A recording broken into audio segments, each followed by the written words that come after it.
Hello, everyone. I'm Michelle from IELTS Advantage, and today we are talking to Nimra. Hi, Nimra. Hi, Michelle. And how are you doing today? Doing perfectly fine. How are you doing? I'm great, thanks. So, Nimra, you recently passed your IELTS test, didn't you? Yes, I did. And can you tell us what scores you got? Okay, so my overall score was 7.5. I got 8.5 in listening. I got 7.5 in reading, 7 in writing, and 7 in speaking. Congratulations. That's excellent. Thanks a lot.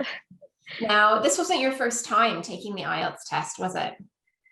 No, it wasn't. Actually, it was my second attempt. And can you tell us a little bit about your history with IELTS? Tell us a little bit about yourself as well. Where are you from?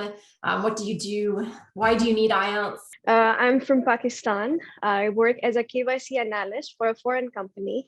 It's an entirely online job. And the purpose of taking General IELTS was actually to immigrate to Canada under their Express Entry program.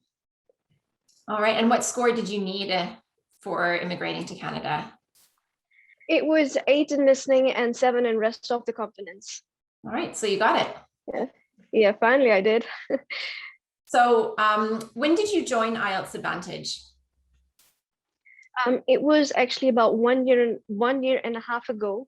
I was following IELTS Advantage free website, and I was following all the free courses that Chris was conducting back then. And that actually nudged me to actually purchase the course finally. And then I enrolled in the course and started preparing for IELTS properly. So what did you find most difficult about your preparation when you were working on your own? So before you joined IELTS Advantage? Before IELTS Advantage, I think it was actually each and every component. I was struggling with my scores in writing, with speaking, and listening and reading were also quite difficult for me. But right after joining the course and following the strategies, half of my worry was gone with listening and reading, and especially with speaking as well. But it was still the writing that took a little bit much time to prepare and improve. So you were stuck at 6.5 in writing, right?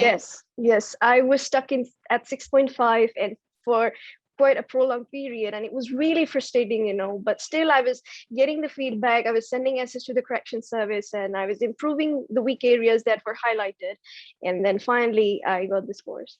So what were your mistakes in writing that you had to fix?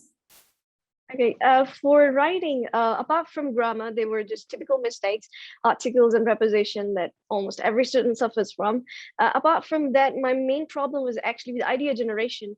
I was actually producing irrelevant ideas, and that was causing me huge problem in getting my required scores, and also with the sentence formation. So I remember I watched one demo lesson conducted by Chris long ago. I watched that one. It was like 60 minutes long, but it was worth the time watching it. It really did wonders for me. It just did the trick. I just followed it and then applied those tricks, and I was actually able to produce relevant ideas. A lot of students struggle with idea generation. So do you have any advice for other students who might be struggling to generate ideas, or maybe aren't sure if their ideas are relevant or irrelevant? I remember 2 pieces of advice from Chris that really helped me a lot. The first thing was that you have to highlight questions, keywords from the question. They really help you to stay focused on what thing you need to talk about. And I think the second one was that keep in mind that when you produce an idea, it shouldn't be applicable to both sides of the question. For example, if it's a discussion question, and in that way, you can actually produce relevant ideas. He also said one thing, that just keep it simple. And when you feel that you produce an idea and you felt that if you ask a common person, then is this idea relevant or makes sense, then it's really relevant. It's a really common mistake that students make with ideas. They think that it needs to be really complicated and really clever and really insightful, but it doesn't, right? You just got to keep it simple. And if it's obvious, yes, probably fine. Yes, it is. So you struggled with, did you say prepositions and articles? Yes, I did a lot. Yeah, and with yeah. A lot of students struggle with articles. So how did you fix your articles mistakes? About articles, I remember I used one website, englishpage.com. It was recommended by one of the instructors on IELTS Advantage. I followed that. It has like details, exercises that you can perform on articles. And then I was actually mindful of my mistakes. So I was mainly making mistake with indefinite articles. So when I was writing, then I used to recheck them, and that's how I actually improved it. So you knew exactly what mistakes you were making, and you could focus 100% of your attention on those small mistakes. Did you know that you were making mistakes with indefinite articles before you used the essay correction service?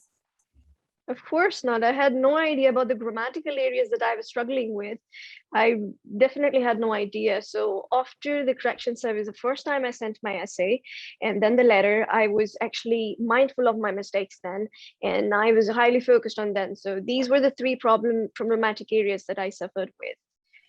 So I think that's really useful for anybody who's listening and is perhaps stuck at a 6.5 and isn't sure why. There may be 1 or 2 or 3 areas of grammar that you need to fix, but unless you know exactly what those are, you may not notice that you're making mistakes, and you may not be paying attention to them. So it's great. You got your 7 in writing. Finally. What advice would you give to someone who's maybe just beginning their IELTS preparation? Beginning, I think the first thing they should do is that please follow someone who is, like someone like IELTS Advantage or any other course that, so you have an, direction. Back then when I joined it, and before that I was using online resources, I found conflicting information everywhere. There were different essay structures, there were different types of essay structures. So, but when I followed this course, it was easy for me. I kind of had a roadmap ahead of me, and I knew that what should I do. So one thing is find someone who could give you feedback on your essays, on your speaking and everything. That will really help you, because these skills really require you to get feedback from an expert. They are not like listening and reading, which are passive skills which can be improved on your own, but for writing and speaking you do need an expert, and I need it as well. That is the first thing. Very good speaker. What score did you get in the speaking test, like on your first IELTS test? It was 7 in first, and then again 7 in the second time. Okay, so you've always been sort of confident in your speaking ability? Yes. Yes. When I took my first mock test, I got 7. It was conducted by David, and that was a time when I was confident after doing the mock test that I'm prepared for speaking and I don't need to worry much about it. So yeah, I was confident in my first attempt and then in my second attempt. Yeah, so you knew you were fine with speaking. You could just focus on the area where you were struggling and focus on. Yeah, that's good.